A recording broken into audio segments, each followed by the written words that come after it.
My name is Matt Jared, and I'm one of the co-founders of United We Om, along with my lovely wife there, Jenny Jared.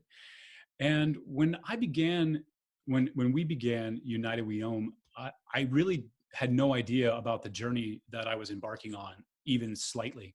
I thought I was starting a yoga organization. My wife was just extremely passionate about yoga, and I loved it. And I thought, what a great way for us to spend time together and maybe do a little bit of something more in the world. And then as I kept going on and Jenny kept informing me more and more about what we were actually doing, it was when I was reading the book, The Body Keeps the Score by Dr. Bessel van der Kolk, that one specific line just rocked my world and changed my life and sent me on a whole different direction. And that was when he was talking about all of this research that he was doing and the realization that it wasn't research, that in fact what he was doing was me search. And suddenly it really became clear what this was, why I was doing United We Om, and that this really was a process of my own sort of discovery about all of my own issues, all of my own traumas, and what on earth I could do with it.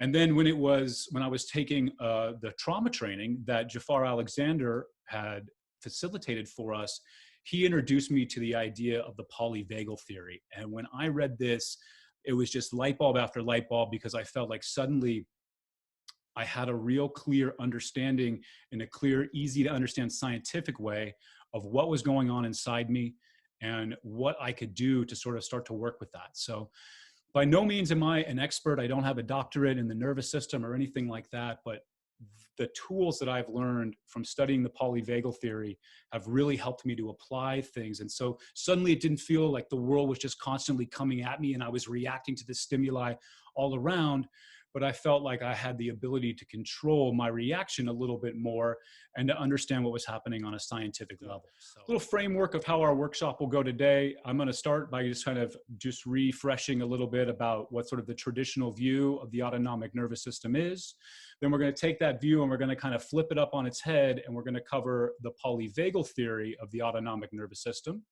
Then we'll touch in about sort of how you can regulate, how we all regulate our autonomic nervous system with each other. We'll talk a little bit about some of the impacts of trauma on your autonomic nervous system and what that can do and some sort of common manifestations of that. And then peppered throughout, but also sort of focused towards the end, we'll talk about how you can utilize your autonomic nervous system and the feedback that it is giving you on a constant basis to really utilize these tools for your life. So that's sort of it. Any questions about that before we dive on in? So I invite us to just do a little bit of breathing here so that we can kind of take it down a little bit. And we're going to do a really simple, even breathing, just a 4 count in and a 4 count out. And I'll count the first 2 rounds just to sort of get us started, get us on the same page. And then from there, you'll just take it on to your own. We'll do it for not a long time, somewhere in the neighborhood of 30 seconds, a minute, just to regroup. And then as we approach towards the end, I'll invite you to find your pulse if you can. And right here along the jugular is generally the best place. You can find it on the wrist, of course. Some people can feel it directly over their heart, hand on the heart, but whatever way works for you. So just getting into a little comfortable space, closing the eyes if that's something you enjoy. And then we'll start by breathing in 1, 2, 3, 4. Exhale 1, 2, 3, 4. Inhale 1, 2, 3, 4. Exhale 1, 2, 3, 4. And a few rounds on your own.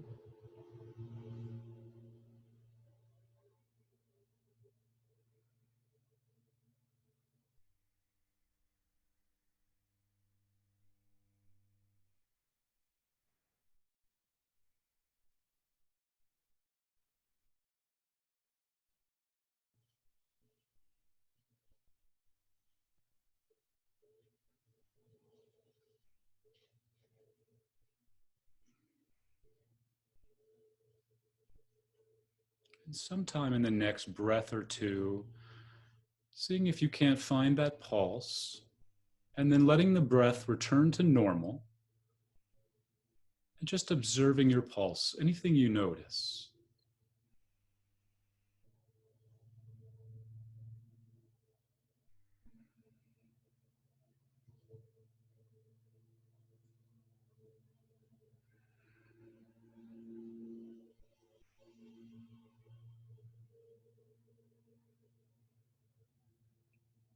All right, beautiful. So we'll just let that go. And if there was anything that you sort of noticed in your pulse, if anybody would like to share, by all means, you're welcome to share. But if not, just sort of take that in, sort of, what did I notice? How did the pace move? Is there anything that stood out? Did it change? No right or wrong answers, of course, when it comes to your own pulse. Okay. Our autonomic nervous system. The autonomic nervous system, right? It's a part of our central nervous system. But the autonomic part is the part that is very aptly named because it's automatic, right? It's occurring outside of your conscious awareness. Nobody who's on the call right now is probably aware of their stomach acids secreting or the hormones that are being put out by your pancreas or your spleen. But your autonomic nervous system is really, really aware. And it is constantly you trying to regulate this for the goal of reaching a homeostasis, right? And this is all something that has evolved as a part of our adaptive behavior, right? The body is constantly trying to adapt its health to enhance its survival and to enhance the overall physiological state so that we can optimize for health and for growth, and then of course for restoration. So this is sort of that behind the scenes, and it's creating that homeostasis of all the organs. And this is occurring in a bidirectional flow, right? You have information coming from the organs, going up to the brain, from the brain back down to the organs. And it's primarily happening on two main pathways. You have the sensor nerves, and these are the nerves that are connected to your organs. And these nerves fibers run on up and they go to the brain, and they send the brain all sorts of information about everything that's happening, from what's going on in your gut biome to the amount of oxygen you're receiving in your lungs. The brain processes that on a nearly instantaneous level and sends information back down the motor nerve pathways. So an easy way to kind of remember that is sensor nerves, literally your organs sensing information going on in the body and what's going on and reacting to that. And then the brain sends information down the motor pathways, right? Movement. So it's creating movement or motion with inside the organs so that they do what they do. The autonomic nervous system consists of two subsystems. You have the sympathetic, right? This is generally thought of as the fight or flight. And then you have the parasympathetic, and this is the rest and digest, the feed and breed. But today, we're going to kind of refocus that a little bit, where we're going to think of the sympathetic, the fight or flight, as a mobilization. And the parasympathetic is the immobilization. So we'll talk briefly about the sympathetic components. The two main nerves are the splanchnic nerve and the phrenic nerve. And the phrenic nerve begins right up here in C3, 4, and 5 of your cervical spine.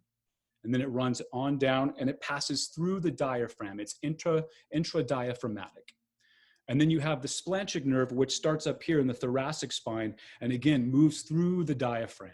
And that'll be important as we come back. And obviously for the yogis in the room, it already is starting to make a lot of sense of why the diaphragmatic breathing is so crucial. Whenever the sympathetic nervous system is activated, you get an increase in your heart rate, your bronchial passages widen, you get a surge of adrenaline, decrease of movement in the bowels and the stomach, digestion ceases, because these are all sort of fairly obvious when you think about them in evolutionary terms. If you see a fear-based stimuli, like let's say a saber-toothed tiger, now's not the time to use the bathroom, right? Now is not the time to try to solve some deep intellectual problems. So the brain takes all of the blood out of these organs that it normally would use for health and restoration, and it sends them all the parts of the body that need to be activated for physical activity, right? One of the things we feel when that happens a lot of times, when our sympathetic kicks in, you'll get that sort of butterflies in the belly. And what that actually is happening is that your stomach is squeezing the blood is constricting, pushing it out of the stomach and into the hands and the feet so that you can be ready for fight, flight, or mobilization. The reason I like to talk about it in terms of mobilization versus the fight or flight is that the fight or flight kind of has a more of a negative term. Whereas if we all didn't have an active and functioning sympathetic nervous system, no one would be on the call right now. Nobody would have gotten out of bed. In fact, the moment you open your eyes, your sympathetic nervous system engages, because most likely when you wake up, you're going to need to be active and moving. And then you have the parasympathetic version. And the parasympathetic version is generally what we consider to be that health, growth, restoration, but it is actually a mobilization. And the parasympathetic nervous system, as we'll talk about a little bit further in a minute, was also one time utilized for defense. We think about it mostly now as sort of the positive aspects. This is how we relax and connect. But there was a time where we used this for defense, and we still do use it for defense all the time. I'm just going to adjust that so I don't see myself. The parasympathetic nervous system is traveling along the vagus nerve, which is an unbelievable nerve that we'll touch on a little bit more in a bit. But what's key about the vagus nerve in terms of your parasympathetic nervous system is that it starts in your brainstem. It is directly connected to your brain, and it is the 10th cranial nerve. Okay?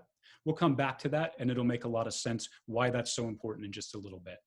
So the parasympathetic, when it is engaged, heart rate slows, breath rate slows, breath rate deepens, the exhale becomes longer than the inhale, saliva production begins, stomach acids increase, and you have movements in your bowels, right? Rest and digest. Makes a lot of sense when you think about it like that. But once we start talking about it in terms of defense, immobilization will make much more sense. So that's sort of an overview real quick of the traditional view of the autonomic nervous system. It's a top-down understanding. We're a very cerebral being. We really think of ourselves in this big lump of matter up here as what's controlling it all. And most of our traditional understanding of the autonomic nervous system is just that. Our brain is sensing a stimuli, whether fear-based or positive, and sending those signals down to the organs, which are responding nearly instantaneously and firing off however we need to react accordingly, right?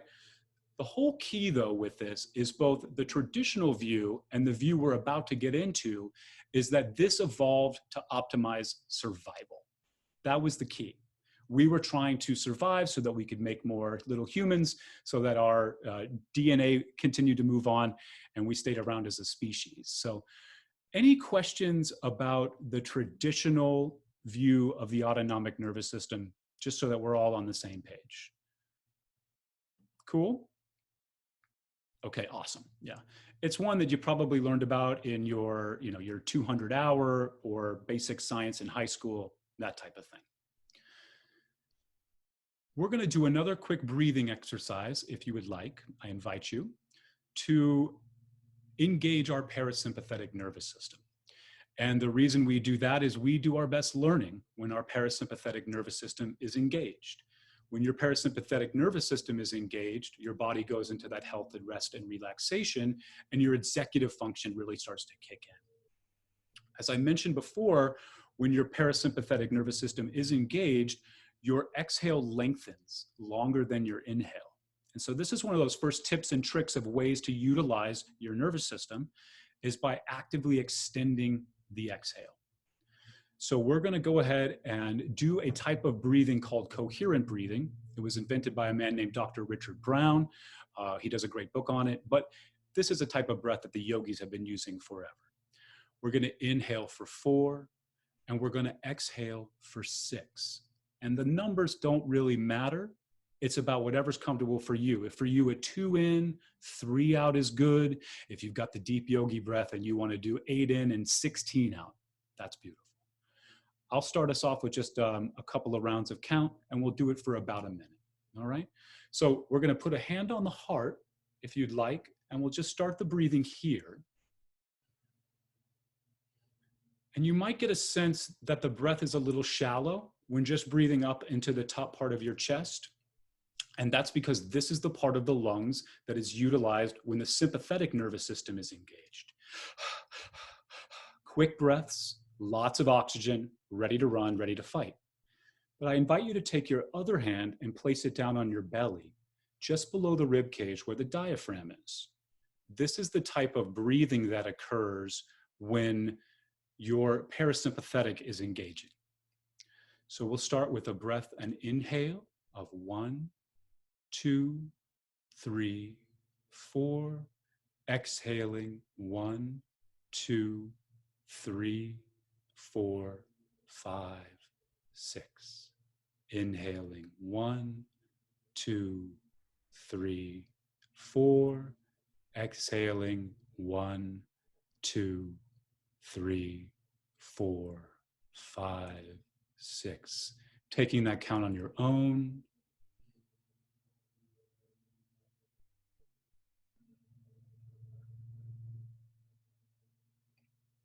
Breathing into the bottom hand, feeling your diaphragm expanding.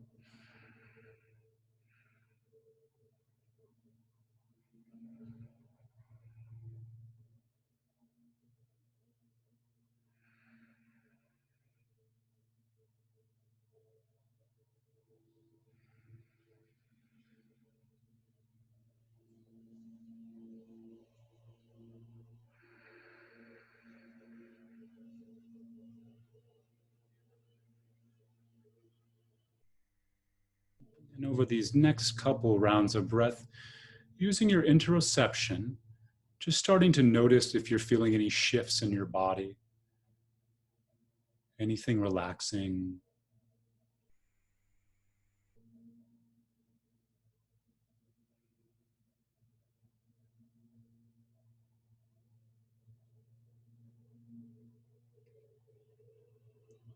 And one more round.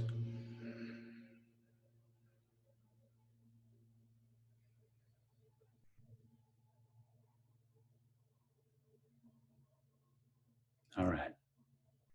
Beautiful. We'll let that go, and we'll start to dive into the polyvagal. The polyvagal theory is a theory of this brilliant scientist, and his name is Dr. Stephen Porges. This is one of the books that he's written about it. You can Google Dr. Porges, Porges. He is all over YouTube, and he's just an absolutely brilliant man. But like many scientists, he's extremely cerebral. And so when you read some of his text, it's just so dense, and it's very hard for just the average person who's trying to learn and take this in. So what he did is he transcribed multiple of his interviews, and he's actually like a really relaxed, fun dude, and he's cool to listen to. So this is a really easy read. It reads very conversational, and I highly recommend that you pick it up. You can find it on Amazon. You can find it anywhere. So the Pocket Guide to the Polyvagal Theory, the Transformative Power of Feeling Safe. And we will come back to that idea right there over and over and over again, because your nervous system was designed and evolved to make sure that you're safe. And in fact, what it's doing all the time is trying to decipher whether or not you're safe or whether or not you need to be reacting to some sort of a dangerous stimuli. So what makes Dr. Porges's view, the polyvagal view, is that it really flips the whole thing on its head. And that basic idea is that it is a bottom-up understanding of our nervous system. Whereas traditionally, it's sort of a back and forth antagonistic view that your brain is in control of. The polyvagal says it's the exact opposite, that your organs are always reacting constantly, and that your brain is the one that's really dealing with what the organs are sending to it, and it's reacting and sending information back down. But it's all originating with our organs and your autonomic nervous system and control. And the way that he has sort of shown that that's to be true is that on the vagus nerve, which is where the parasympathetic, all the nerve fibers and everything going on with it is going, 80% of the information comes from the organs up to the brain, where only 20% of the information is coming from the brain back down to the organs, which is just an unbelievable thing to think. 80% of those nerve fibers are sensor fibers telling the information of what's happening internally to your brain, and your brain is coming back down. And what's very cool about this 80-20 percentage is that you see it in nature over and over and over again. And it's actually called Pareto's Law. Pareto. He was a scientist. He was an Italian scientist in the 17th century who was a mathematician and also happened to be a gardener. And he noticed that 80% of all of his pea pods, or all of the peas that he harvested, came from just 20% of the plants.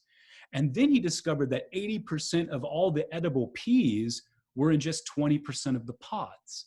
And then he started to look out and noticing over and over and over again that this was present. So it's kind of a cool thing that even right now in our own autonomic nervous system, Pareto's law still holds true, that 80% of the information that is governing your autonomic nervous system is coming from the organs, not the brain, which is pretty cool. Dr. Porges is also focusing with the polyvagal on an evolution of our nervous system and going into that idea that our nervous system evolved primarily and initially for defense. And to understand that, you kind of have to go back in time, all the way back, even pre-dinosaur, going back to the ancient reptiles. And Dr. Porges talks a little bit that our common nervous system ancestor was an ancient turtle. And if you think about the way that reptiles react when they see threats, they basically do one of two things. The sympathetic nervous system engages and they fight or they run away. Or they freeze and they feign death. And you see this most commonly and most often in lizards, snakes, anything that developed its nervous system prior to the proto-mammals, right?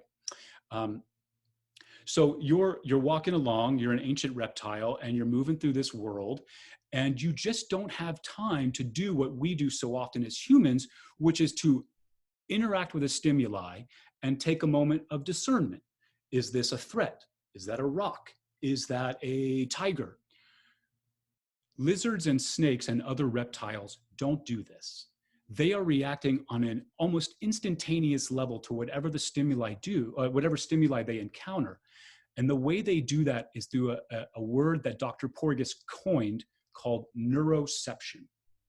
Neuroception.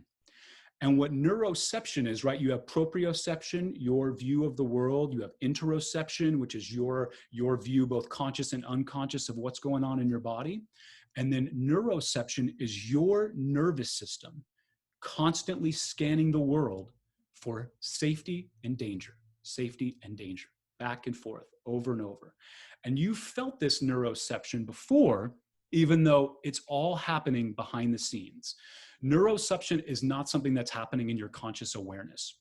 You're only become aware of neuroception after it's happened through the process of interoception. So that knot in your stomach is a really good indicator of neuroception. You're on the subway or wherever, you're out in the public, and suddenly somebody comes within your view and you get that feeling inside yourself where you just want to turn away and make yourself not there, not visible to them. Your gut tightens up. That's where that expression of trusting your gut is coming from, because your gut is sending signals up through your neuroception telling your brain, danger. We need to get everything rocking and rolling. We got to get the fight and flight going, right? So that's sort of a simple overview of neuroception. And then what Dr. Porges goes on to say, and we'll talk about a little bit more, is that mammals began to utilize this neuroception in a different way. And we began to use it not simply to interact with every object we came in and cross with, but to discern those objects and to be able to use our social engagement systems, our mouth, our eyes, our ears, our body language to interact with it and make many more subtle levels and distinctions about what that stimuli is, right? Now, all of this is happening along the vagus nerve. The vagus nerve is also called the pneumogastric nerve, and vagus in Latin, which is where it's derived from, means wanderer. And you'll get a real sense of why it's called that when I describe how it's moving through your body. So longest nerve in your autonomic nervous system, as I mentioned, it's the 10th cranial nerve. It's right there up inside the brain stem. You have 12 cranial nerves in total, and the other 11 are used mostly to control your face and your neck. So one of them goes to your inner ear. One of them goes to your eyes, to your nose, your throat, vocal cords, all of those, except for the vagus. That 10th one comes down out of your brainstem, goes down and goes to the middle inner ear, comes down the side of your throat and connects to your vocal cords and your larynx, continues down, connects to the esophagus, heart, and lungs, stomach, passes intradiaphragmatically, connects with the kidneys, liver, and down to the colon and the digestive system, right?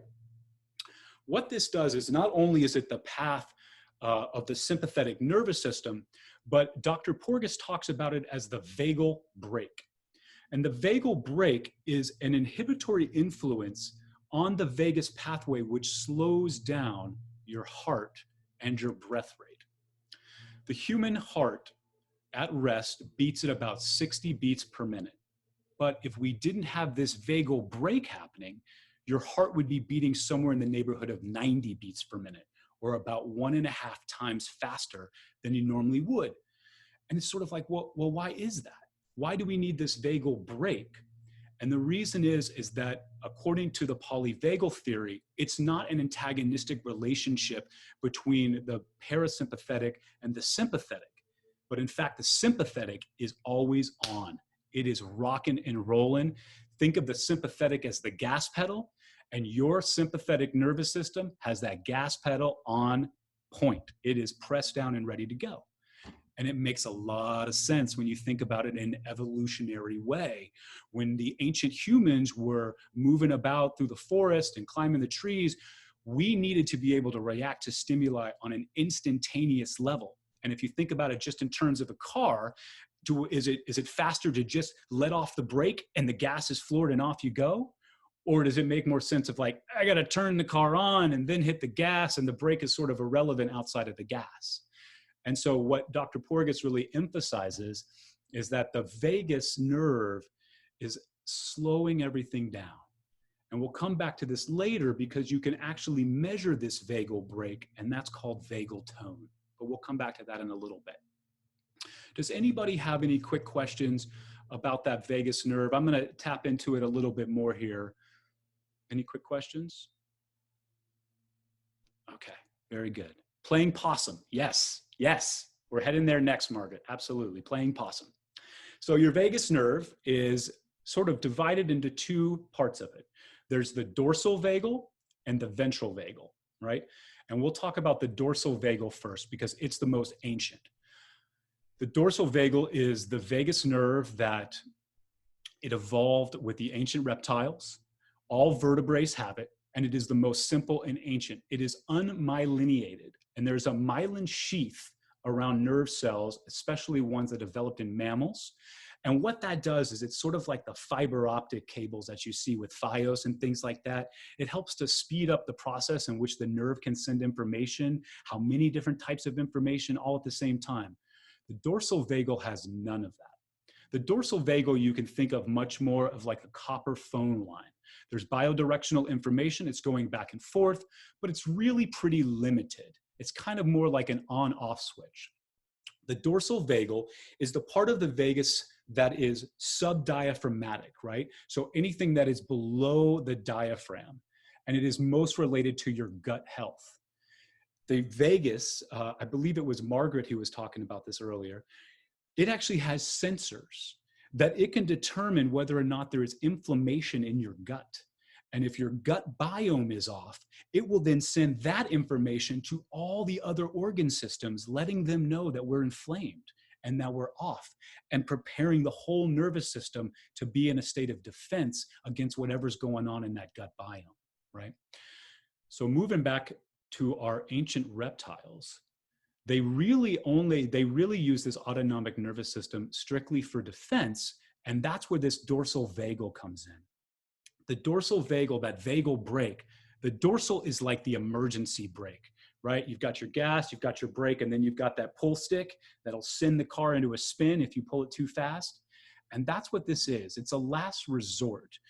Needless to say, if you freeze, you give the opportunity for whatever predator is, if they do see you, to come and get you. So it's not the best form of defense, But when that's pulled, it's an immediate inverse of the sympathetic nervous system, and it causes a sudden and massive decrease in your heart rate and a massive decrease in your respiration, to the point that it appears like you're dead, or like Margaret said, you're playing possum, right?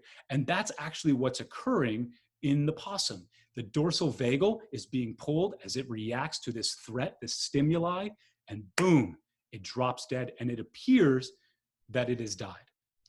The dorsal vagal tends to be engaged whenever the threat is much bigger than you or you're restrained. So in childhood trauma, a lot of times children end up with reactions that play out later because the dorsal vagal was engaged. And one quick takeaway about the dorsal vagal, it's happening outside of your understanding. When you receive that moment of fear-based stimuli, your brain is deciding this on, your body is deciding this on an unconscious level before your brain is ever able to make a decision. And that's a pretty important takeaway when you think about how our justice system tends to operate and how we often look at victims of different crimes, because the intellectual mind says things like, I would have run away and you didn't run away. So what does that mean? Or I would have fought back and you didn't fight back, you just stayed there. So what does that mean? And what it really means is that this person felt so threatened that their sympathetic, they went past the sympathetic and their dorsal vagal kicked in. They pulled the emergency brake, their heart rate plummeted, their lung capacity and their amount of oxygen in their body plummeted. They disassociated from their body, and then sometimes even defecation, elimination occurs because the sphincter releases, because that's no longer important. And the key remembering here is that your body did this so you would survive. That's why it came along anyway. And then we move into, so that's sort of the, that's like the good and the bad vagus, and that's sort of the dark side vagus. Now the Luke Skywalker, the light side of the force, the vagus, is the ventral vagus. And this developed in mammals. And this is what really makes up mammals who we are. With this ventral vagal, it's why you can bond with your dog, and you probably really can't bond with a snake, right? But you can bond with other mammals because they have this ventral vagal. And this is the supradiaphragmatic part of the vagus, right? The ventral vagal has a myelinated sheath around it. It's very much like that Fios, the fiber optic, so much information coming in so many different ways. And the speed of that information and how fast it's traveling is truly instantaneous. So the supradiaphragmatic, the ventral vagal comes out of the 10th nerve, connected right here to your ears and your throat, which we'll come back to and will make a lot of sense soon, passing down to the heart and the lungs. And this is why sometimes you'll hear that he wears his heart on his face, right? Or you can see how someone's feeling on your face, and that will make a lot of sense very soon because that's that direct connection. If your heart is beating rapidly, it's telling your cranial nerves what's going on, and that's happening all over your face, and that will make a lot of sense very soon. So this developed in mammals, and it developed very much for that reason of social communication, right? So these other 11 cranial nerves control the muscles of your face, and they control the muscles of your ear. The inner ear one is very interesting. The vagus nerve is directly connected to your middle ear. And the middle ear evolved over time specifically to hear the human voice, which makes a lot of sense evolutionarily, right? It's able to process the human voice and process whether or not you're a threat in real time based on how you're speaking. And at the same time, it's also connected here to the throat, the mouth and the tongue, so that you can convey that same information of whether or not you're a threat in real time. Because there's one thing that we mammals discovered long ago and still holds true and very true during this time is that we do much better in pairs. And we have an innate desire to pair bond and to connect with the other humans. You can see this really simply. A real simple example is the pet store or the zoo. When you look at the mammals or you look at the little mice that are playing in the cage, what are they doing, right? They're running around, they're playing, and then they get tired and they cuddle. And then they play, and then they cuddle up together. And you never see that in a cage of reptiles. They will immediately declare their territory, they'll back away from each other, and they form those boundaries. Whereas mammals have really tried to dissolve that. And we've dissolved it through our autonomic nervous system and through neuroception. So I hope that kind of gives a little understanding of the vagus nerve, your parasympathetic, and then the ventral, the dorsal. We covered a ton. So is there any questions about that? Does anybody want to raise their little blue hand, or can throw in on the chat if you had any questions about the difference in the dorsal and the ventral or anything like that? Jafar, yes, sir. I just want to say that was super clear, and I really appreciate that. Like, really appreciate it. Well, I'm just reading from a script, so good, buddy. Good. Well, then proceed. I'm glad you enjoyed that. Good, good. I'm glad that was clear. Anybody else? Rocking and rolling? Okay, beautiful. Okay. And now the second sort of, Jafar, yeah. I'm sorry, I thought I saw Patricia. Did you raise your hand? I'm sorry. Oh, I'm sorry. I don't have it in the gallery view. Go ahead, Patricia. I got your back. Thank you, sir. Thank you. So that fiber optic, is that go both ways? Only one way? They both go one way. Okay. I'm sorry. They both go both ways. It's bidirectional, right?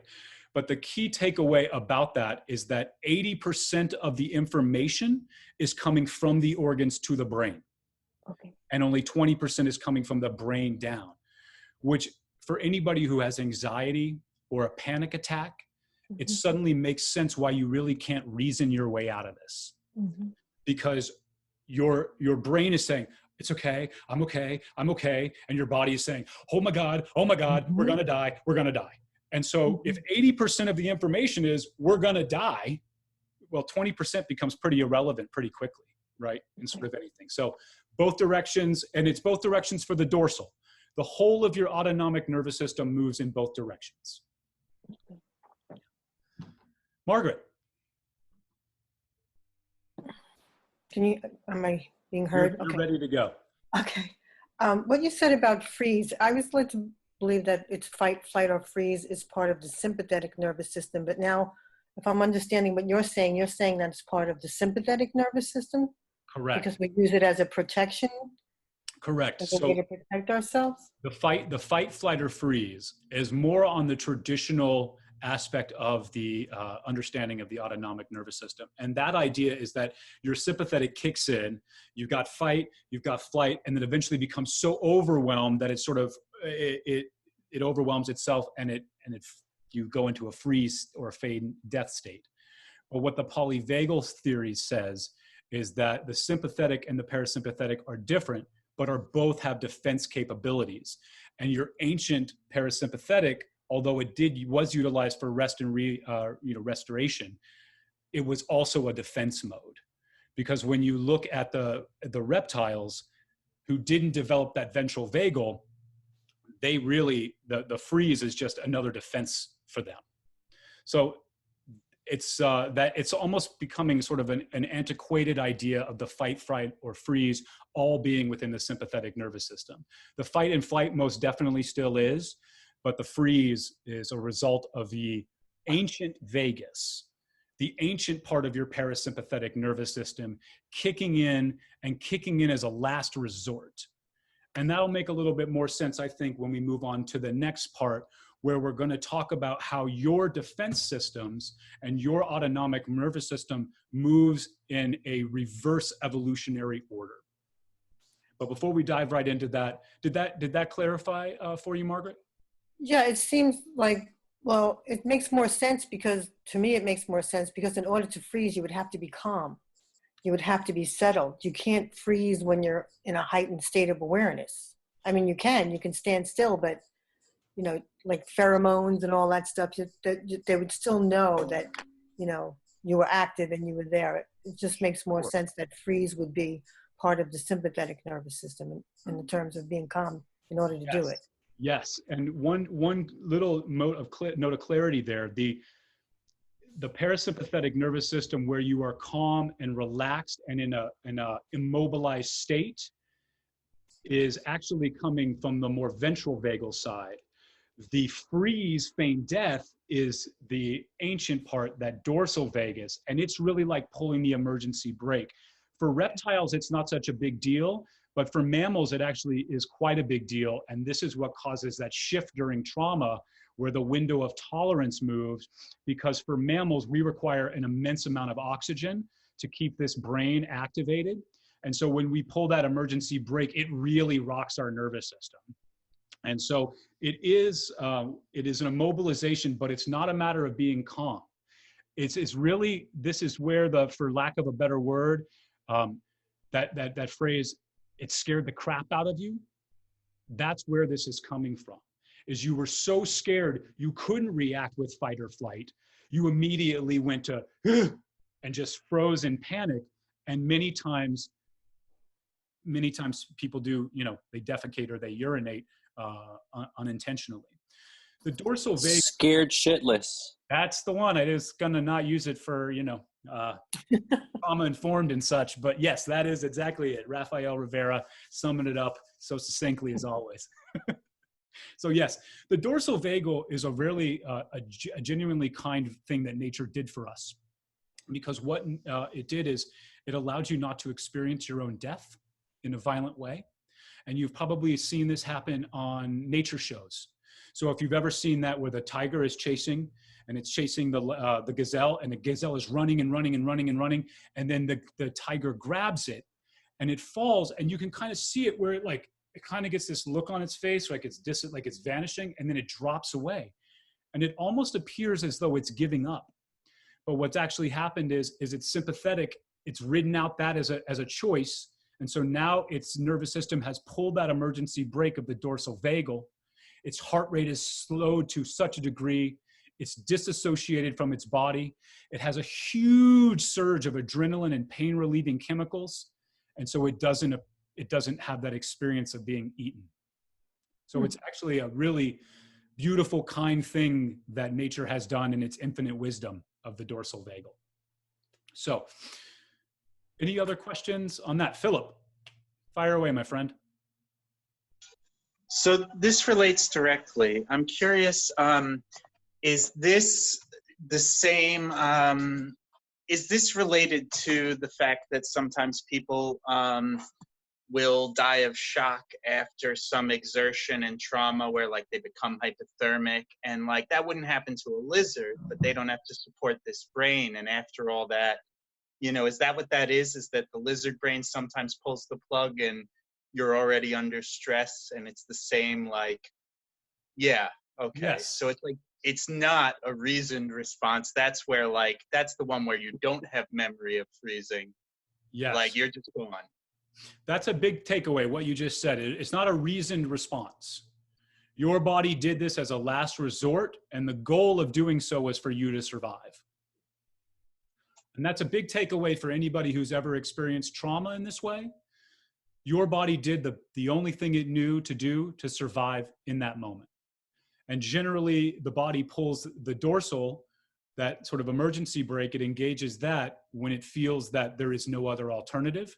And generally, it's when the attacker is significantly bigger or you're restrained. That's why children who are victims often have that pulled. So it's 1:15. Well, does any more questions on that? Okay, cool. So we had the dorsal vagal and the sympathetic, which are both present in our ancient reptiles. And then as the mammals moved forward and we started to appear, we had that ventral vagal that formed, right? And so that's sort of the progression evolutionarily, is dorsal vagal, sympathetic, ventral vagal. And what the polyvagal theory says is that we respond to all challenges, all stimuli, especially fear-based, in a phylogenetically backwards order. So generally you think of bad stimuli comes, it's fight or flight. And actually it's not. First we talk, then we walk, and then we stop. And I'm going to use Jafar as my example because Jafar is a big dude. Jafar is probably 4 to 6 inches bigger than me, and he's got a good 30 pounds on me, right? So let's say Jafar and I were to get into some sort of an argument. Well, Jafar's a friend of mine. So the very first thing I would do is I would engage my executive function. I'd engage my ventral vagal and all of my social cues to try to say to him, I'm not a threat. You don't need to attack me. This is not a defensive moment. But let's say I said something that really upsets Jafar, and he is now physically coming at me. My sympathetic will engage after that. All of that rush of adrenaline, the flood of the blood, I'm ready to then fight or flee. Well, this is Jafar, and he's huge, so I'm not going to fight him. So I start to run. Sympathetic engage, he grabs me. I'm now restrained, and I have nowhere to go. And that's when the dorsal vagal is pulled, and that is when we stop. So does that make sense that it's moving in a backwards way? It doesn't generally go from I'm scared, dorsal vagal is pulled. First, you'll try to use your ventral, your social communication, followed by sympathetic, and then you go into that dorsal functioning. Cool? Okay. Why is this ventral vagal that we developed so crucial? It really is what makes us humans and what makes us mammals, because it's so directly connected to our social engagement and how we connect with the other people. If you have a functioning, strong ventral vagal system, you are continually putting out into the world signals of safety, and that is being interpreted by the ventral vagal, the social engagement systems of the other humans, who are then immediately sending those signals back. And it's such a strong thing that we as mammals have 2 states that reptiles never really exist in, and those are play and cuddling. What play is an activation of your sympathetic nervous system, right? So you're up, you're mobilized, not necessarily fight or flight. Think about playing a game of basketball. When it's rocking and rolling, you're playing this game of basketball, you're moving through, there's aggression, there's a back and forth exchange, and all the while that all of this mobilization and aggression is happening, there is a exchange that's occurring where, sorry, I'm taking myself off. There's an exchange that's occurring that is letting everybody else know, I'm safe, this is okay. And that's a state of play that reptiles and other animals just don't have. So an activation of the sympathetic with an engagement of the ventral. The reverse of that is a way that we have used the dorsal vagal for cuddling. And that is when you have the dorsal vagal engaged with an active ventral vagal social engagement system happening. So you are immobile. This is sort of, this is what Margaret, I believe, yeah, Margaret was talking about. You're immobile, but without fear. Because your social engagement system is relaying with the other social engagement system of that other mammal. Could be a dog, doesn't have to be a human. And that's what allows us to have cuddling and play. 2 very distinct things that your ventral vagus system has come along with.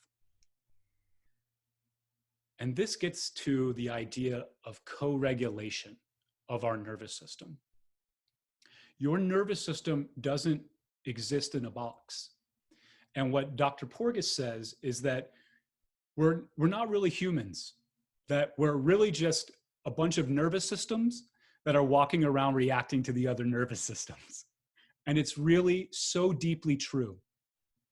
Because of that biological imperativeness to be connected with the other people, we have developed an awareness called biological rudeness. And that's a violation of your neural expectancy, that somebody else is going to send you back the same signals of safety. And the moment they don't do it, you become defensive. Your sympathetic defenses kick in.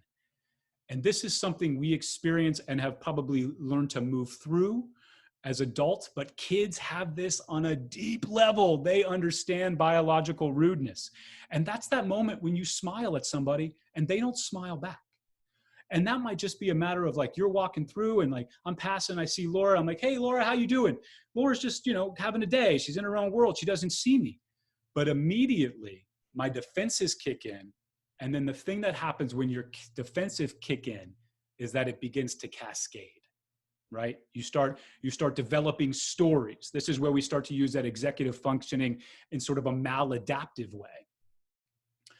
This co-regulation is happening from the moment you're born, and it passes on all throughout your life and in tribes and societies as well.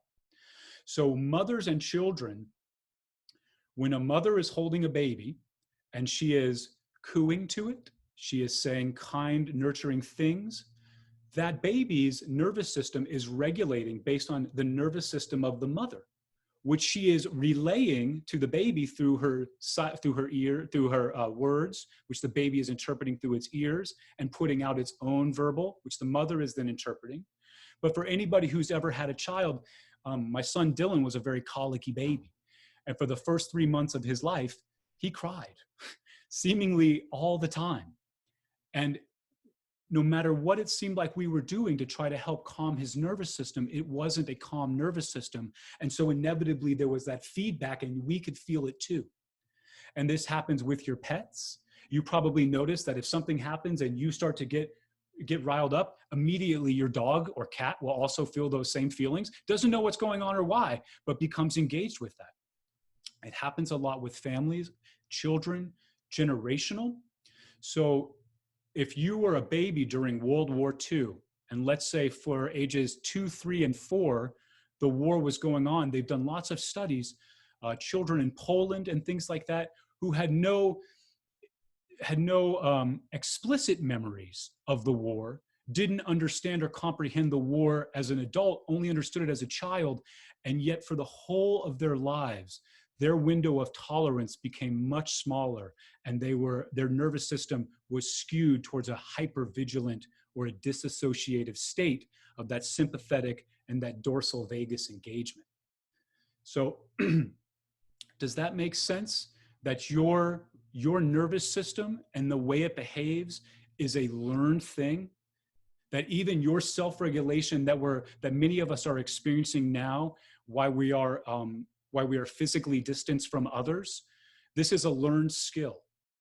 You learned how this works by all of the people who make up your world and make up your tribe. Does that sort of make sense? I'm sorry, I saw something pop up in the chat. Oh, cool. Thank you, Rachel. Thank you, Janessa. I'm very glad you're hearing that. That's beautiful.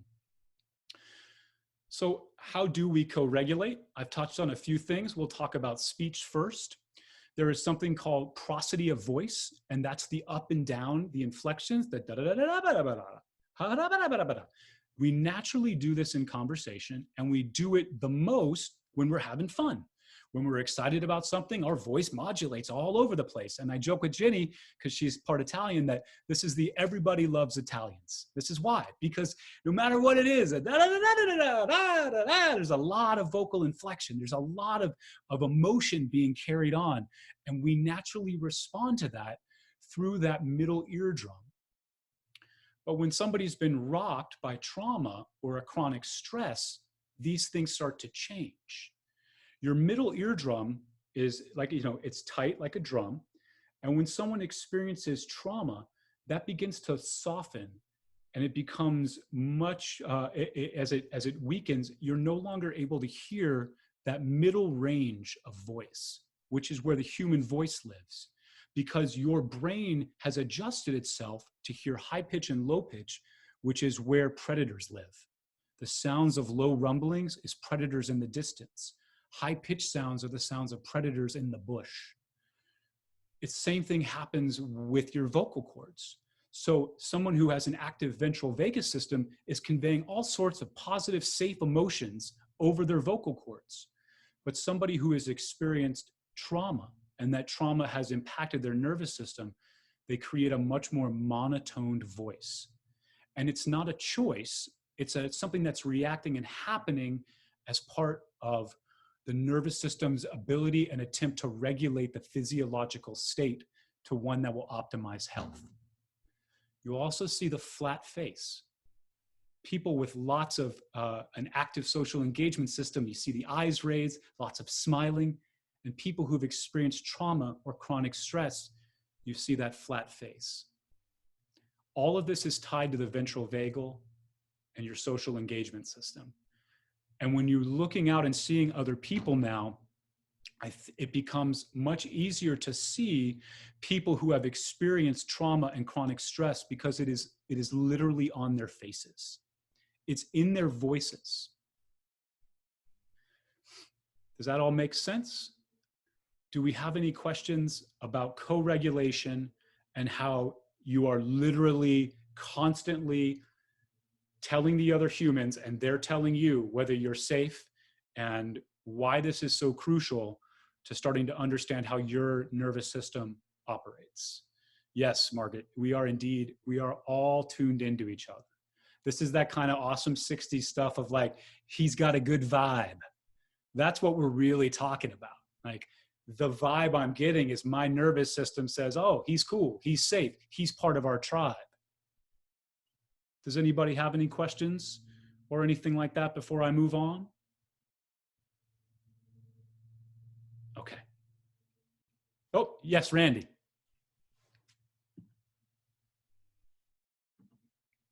I've got you. You're good. So I don't know, Matt, if you get to this at all today, but it just makes me think, like when you say people who have been through trauma, who have certain experiences in their life that maybe create even an exacerbated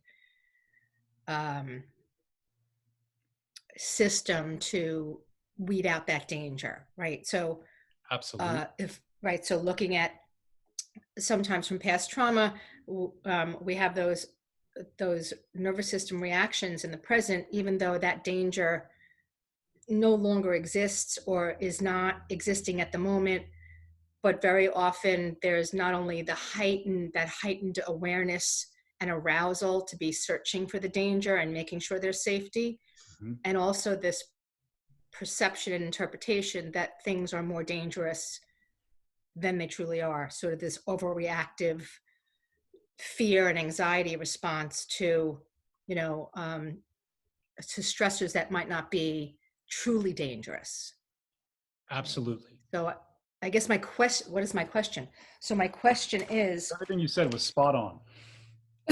So like, I don't know if you go there today about what the differences are in our experiences and how our nervous systems are, poised and ready for that danger. Sure. Yes, I had planned to touch on that, and we can absolutely talk about that. When someone has experienced trauma or a chronic stress, and there are lots of different types of trauma, but we'll just say a generalized trauma, the nervous system reacts either through the sympathetic or the dorsal vagal. And then on an evolutionary level, it makes a lot of sense because your whole goal is survival. That's why the autonomic nervous system did this. And so if this happened once before, it might happen again. And sometimes that nervous system has trouble shifting back, just like you said, because it wants to make sure that it stays alive. And so sometimes you end up with a hypervigilance, which you see when the sympathetic was activated. And so that window of ability to have a stimuli happen and not go immediately to sympathetic, not immediately to fight or flight or anger. And then you also see that happen where somebody's dorsal vagal engaged, that ancient vagus engaged, and then when they experience trauma, they disassociate. They sort of try to move away from that. They won't engage with what's going on because that's how their body was able to survive that moment. And we'll touch on it. I was going to touch on three ways that the body does sort of three common ways that manifests. And that's generally anxiety, depression, and dissociation. So we can jump onto that if you'd like to. Yeah, absolutely. So when your body has experienced that trauma, as I was saying, everything it did initially was to adapt and survive. always moving in that reverse evolution. But just like you were saying, Randy, when it's repeated in non-life-threatening situations, that becomes maladaptive. And the two most common are the immobilization and the hypervigilance.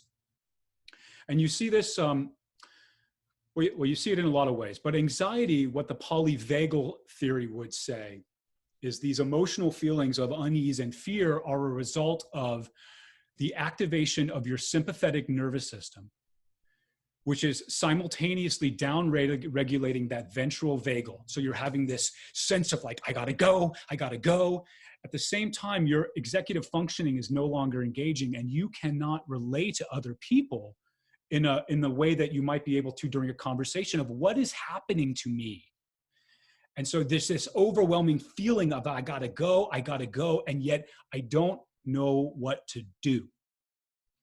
And then if it ultimately continues on, you can end up in what I've had before, which are panic attacks. And that's where that dorsal vagal does engage, because the sympathetic becomes so overwhelming. And that's when it's like, I was so panicked, I couldn't move. And I had a friend of mine who had a severe panic attack, and we had to physically pick her up and put her in a chair because her body was no longer moving. She was just in such a state of fear and panic. So that's one common manifestation of trauma impacting the nervous system, which is then the nervous system has not shifted back. The other is depression. Polyvagal would say that that is a down-regulation of the social engagement system, the ventral vagal, and then an atypical coordination between the dorsal vagal and the sympathetic pathways, which if you think about that, that means that sometimes you're really manic and your sympathetic is rocking and rolling, and then that's counterbalanced by lethargy. So you get that manic depressive, and it varies per person, but it's more about that atypical coordination and you also still have that inability to communicate these thoughts in a way that the other people can understand.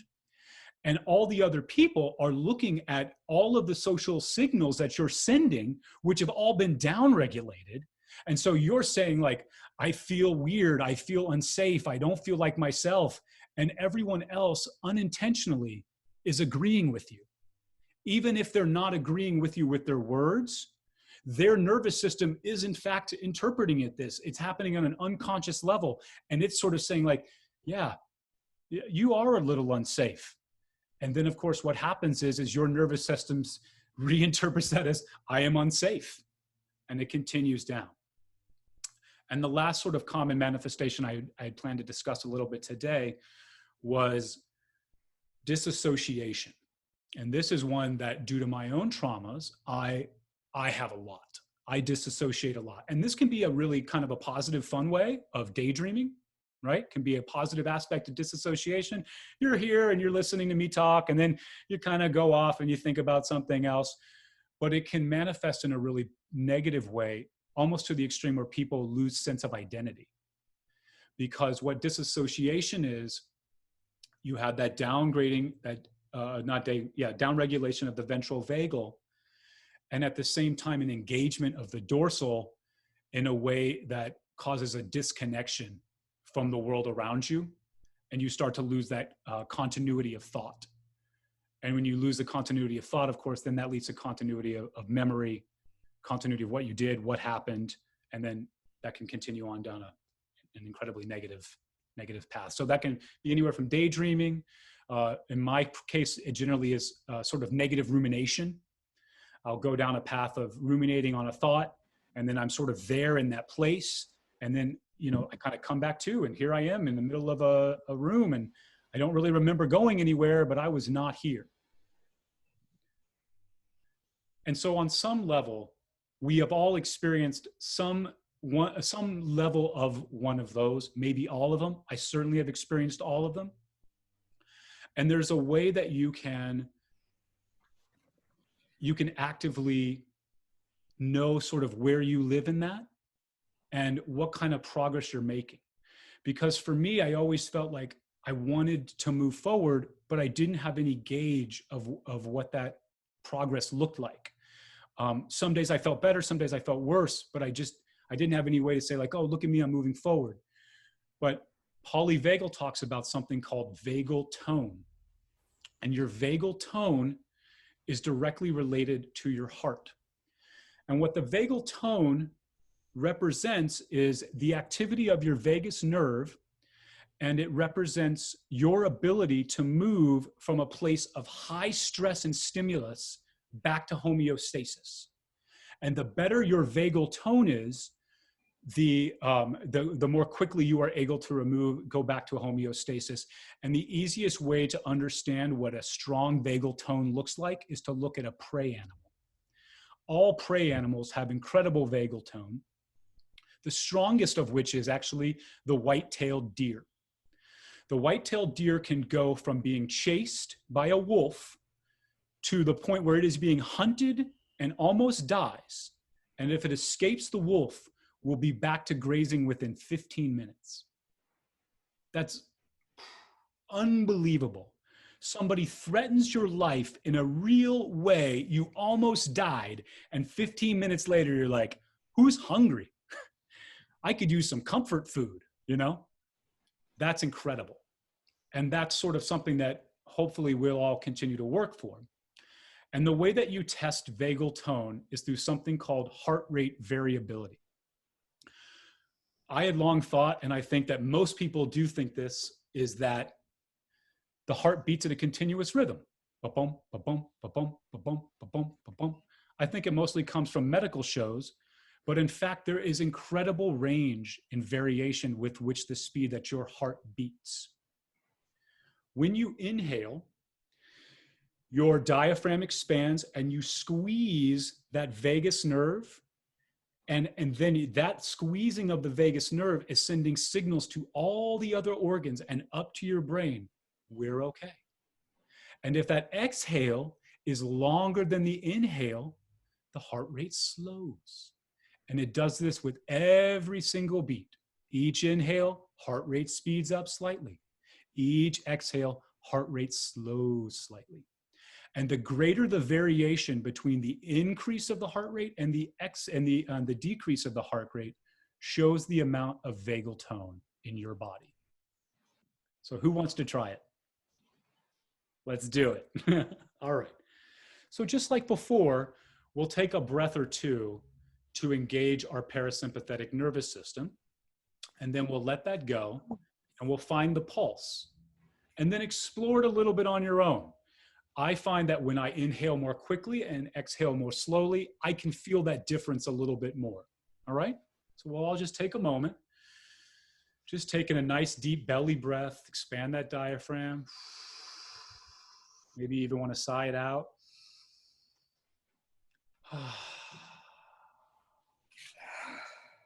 And then breathing, finding your pulse. And once you've found it, inhale.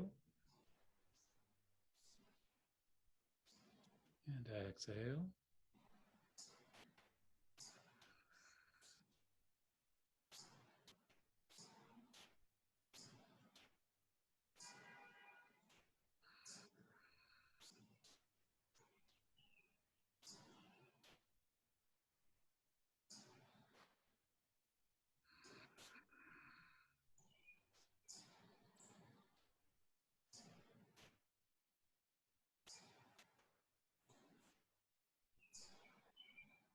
How was that for everybody? Did anybody notice? Was there a change? I can be really honest that when I first started this process, there was virtually no change in my heartbeat. My heartbeat was da-doomp, da-doomp, da-doomp. And I actually have a strong memory of a doctor saying to me, "You have the most consistent heart rate I've ever heard." And I now look back and know that he actually wasn't complimenting. And whether or not he knew that at the time, my vagal tone was not so strong. And people who have low or poor vagal tone often experience irritable bowel syndrome, IBS, IBD. People who are overweight and obese tend to have poor vagal tone. Chronic inflammation, anxiety, depression, and fatigue. Because all of that, it's all being coordinated by this vagus nerve. And people who have strong vagal tone, high levels of heart rate variability, have better digestion, stronger gut microbiomes, better regulation of the blood glucose, healthier hearts, better oxygen absorption, more oxygen in the body. Pretty much everything that promotes health, happiness, relaxation, all come from having good vagal tone and the more heart rate variability. So, I had terrible vagal tone. And what do we do about it, right? Because sometimes when you're in that midst of anxiety or depression or whatever it is that you're dealing with, your own personal traumas, it can feel like, how do I move forward? And from everything we've talked about today, what do we think, with all these yogis on the call, what is the thing that has the most impact on your vagal tone? We're all doing it right now. Breath. Breath. Yes, absolutely. Yes, thank you, Randy. It's breathing. Every breath you take that is not up here in the upper lungs, which again, all of these muscles here are used for fight or flight. They're used for sympathetic. They're used for mobilization. When you breathe down into the belly, when your diaphragm flattens out and it squeezes that vagus nerve, you are actively improving your vagal tone. And the more you are able to extend and lengthen that exhale, it is the easiest sort of breath hack to calm your nervous system and switch everything back over to health and restoration. So breathing is sort of that absolute best one. And there's no wrong way to do it, except for maybe the upper chest breathing. And there's time and place for that, of course. There's all sorts of different pranayams that come from that, but that's a different feeling here. That's a different goal. I love massage, and I find it interesting that I sort of intuitively rubbed my wife's neck or my own neck, right? You get stressed, you start doing one of these things. And that is because your vagus nerve is running right here down the side of the right side of your neck.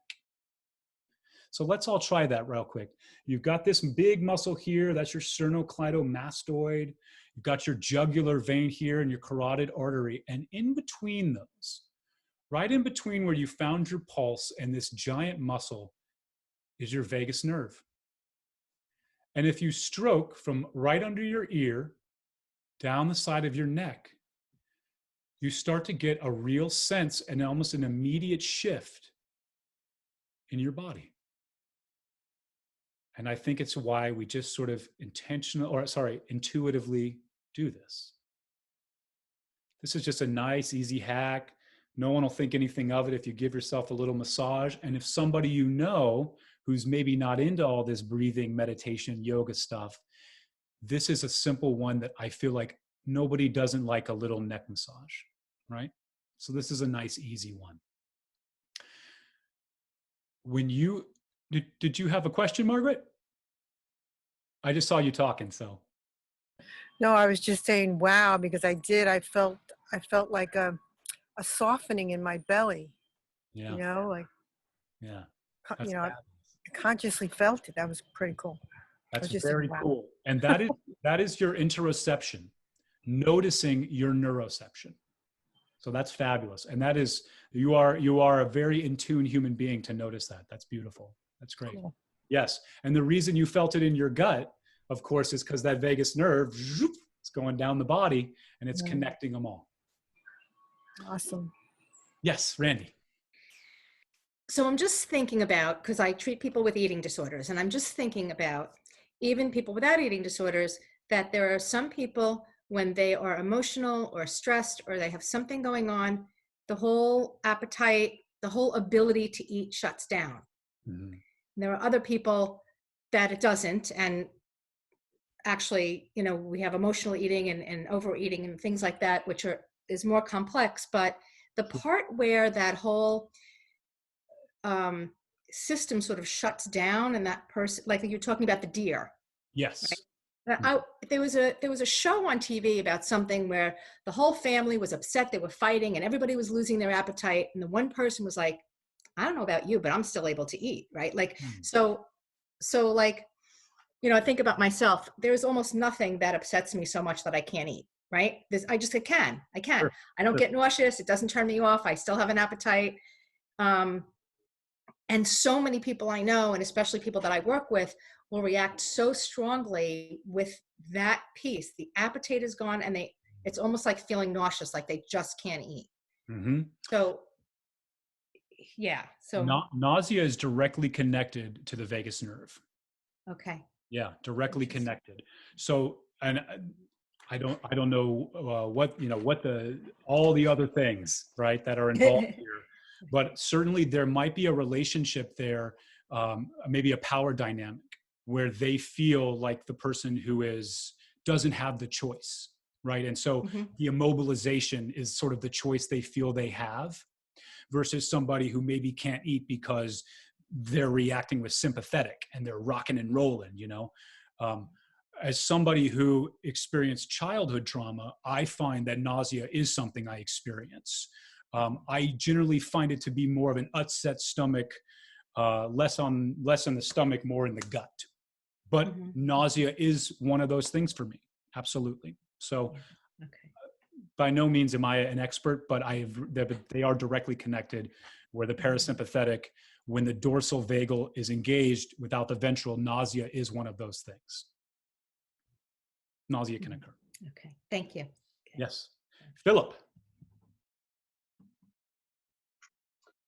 On the same topic, I mean, I find personally, I can eat under stress simply because that's how I was raised. So that was a requirement of life. And then I never want to. I hate it. You know, and yet when I lose appetite, for me, it's a hopelessness. It's a general malaise. It's not about the sympathetic so much as like I'm wired trying to solve the problems, you know. And maybe it is sympathetic, like I'm wired trying to solve the problem, it's not getting solved, or I'm refusing to act. Just a personal view, you know, that I feel like that for me, but I was wired from the start to eat under stress. And for someone who wasn't, it could be totally, totally different. Sure. Stress might have just been part of your existence and your environment. And so your nervous system, your baseline for what stress is probably diminished, right? You can handle more stress because it's been a part of your existence for so long. Yeah. It's unbelievable what the body does and how it manifests, and for each person, how different it is, right? We've got about 12 minutes left. So I just wanted to jump into a few other things that we can utilize to help adjust our own vagal tone. You've probably heard a lot of teachers in different classes say things like, sigh it out. Or the silent, the ah or the ha breath. And what you're doing there is when you constrict your vocal cords and you pass air over them, you're engaging that vagus nerve.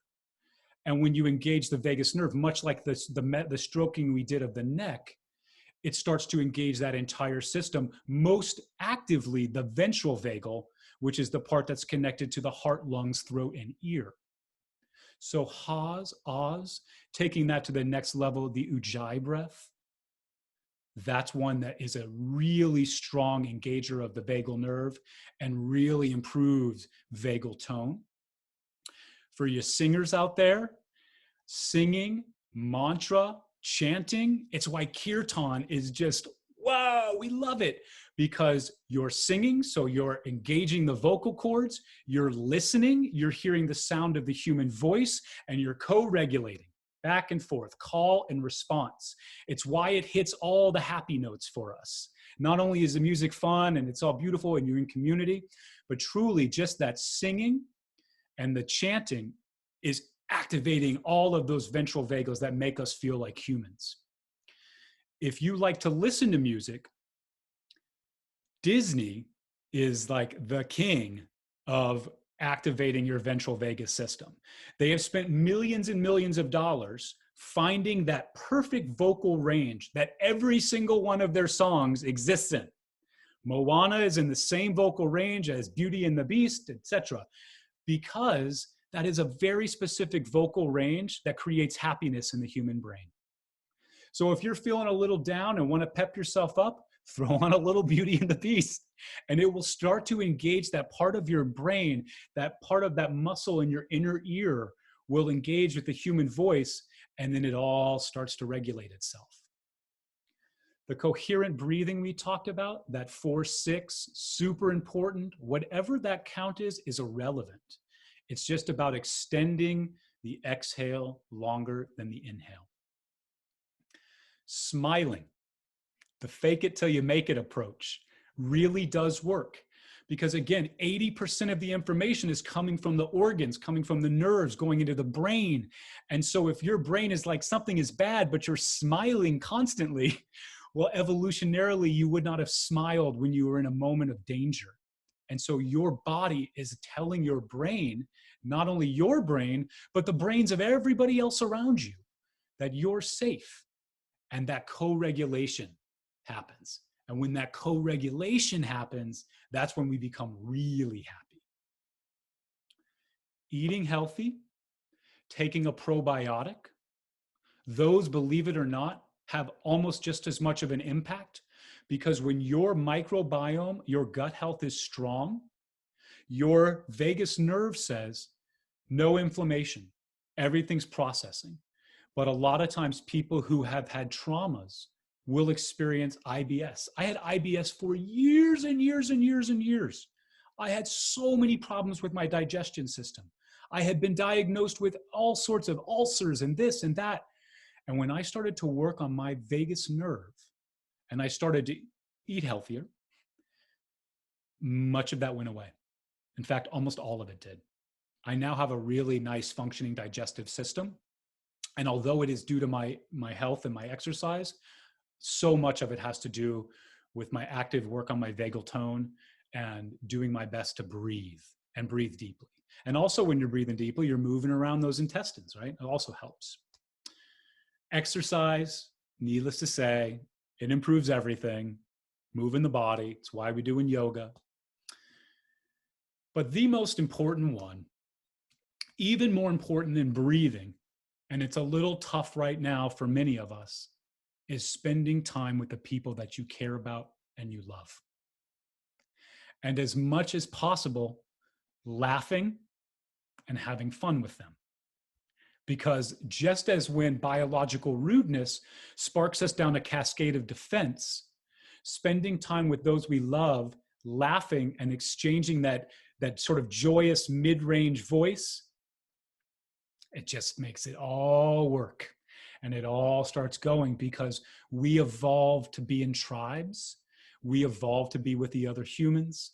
And we evolved to make each other happy, to make ourselves happy. And that's really where our happiness comes from. That's why you see so often you'll be happy when you make other people happy. And there's so much truth to that, because when you make others happy, your nervous system sees them happy and it feels that happiness and relays that again.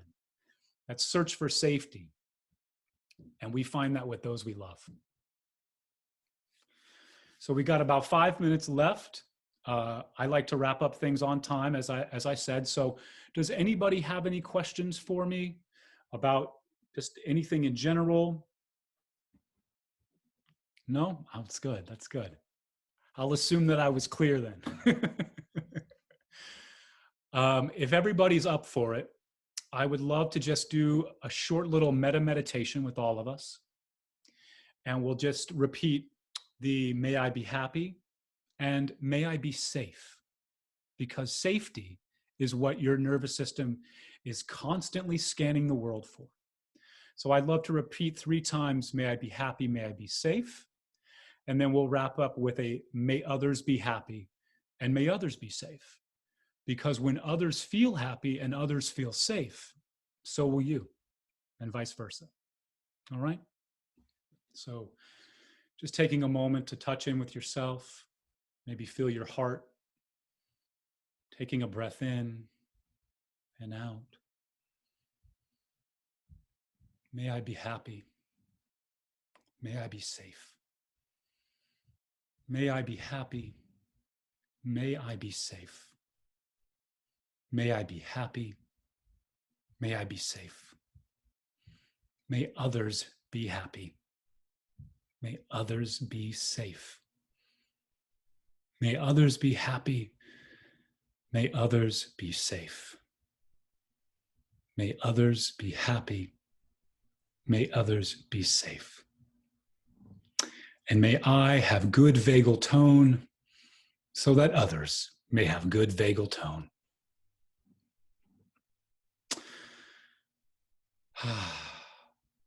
Thank you very, very much. This has been such a pleasure to be with you all today, and I just look forward to being in a room with all you beautiful humans again and co-regulating a little of our nervous systems, and it's going to feel good. It's going to feel real good when that happens. So, yeah. So thank you very, very much. Yes, Jenna. Yes, I can certainly do a part 2. Yes, we can do this, and we can also take this, to the next level. This is just the beginning, right? This brilliant man here has written dissertations about this, and I really do highly recommend you pick up his book. It's a great read. It's a quick 100-page read. It's just fabulous, very conversational. So anyway, I'll hang out, and if anybody has any questions that they wanted to follow up and share afterwards, that's totally cool. And I'll just sort of hold space for everybody. But really, this has been a wonderful honor to share this with you, and thank you so much. Thank you so much for taking the time to be with me today. And then one final thing, little housekeeping. All of our events are always by donation with no minimum. That's an important part of our work. If you would like to receive a copy of this, you can make a donation of any amount, and we'll send you a link so that you can review it whenever you'd like. And then also we have a membership option. It's $9 a month, or it's $108 for the year. And that money all goes to supporting the Karma Project work we do. And it goes to supporting sending teachers out to share this work with other communities, and also supports making this by donation no minimum so that everybody can participate. So if that's something that interests you, anyone who's a member receives they get priority registration for all of our workshops, and the archives are there and available to you, unlimited viewing for all the archives of the classes, etc. And we'll be doing these a couple of times a week for the ongoing future. And so all that will be there for you, and it covers a range of topics. We've got everything you can kind of hope for in this sort of trauma yoga world. So anyway, thank you all so much. I see a couple things coming in through on the chat. Love and light. Yes, indeed, Patricia. Thank you so much. Thank you, Margaret. Thank you, Randy. Laura, thank you. You also are a rock star. So thank you all so very much.